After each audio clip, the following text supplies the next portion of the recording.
خانم یه لحظه ماشین تو همونجا بذار خودم بیام. نمیخوام. خب بسم الله بیا. لحظه خداحافظی بسیدم فیش. خب نانش وسط کن.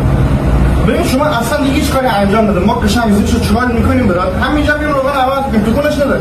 نمیخواد الان خودم درستش میکنم. نگاه کن. ببین تو خدا بیا پایین آرامش رو حفظ کن حرفمون رو گوش بده. بیا پایین خودم درستش میکنم. الان خودم میارمش بالا. خب ازت خواهش میکنم تشریف بیار بکنیم حلش کنیم. باشه بابا تو هم راهنمایی کردن بلد نیستی. سلام. تشریف بیار. ببین. باشه آخه کی بسته مغازه چاله میزنه؟ خانم به رفیقت بگو از ماشین کلا دور شه.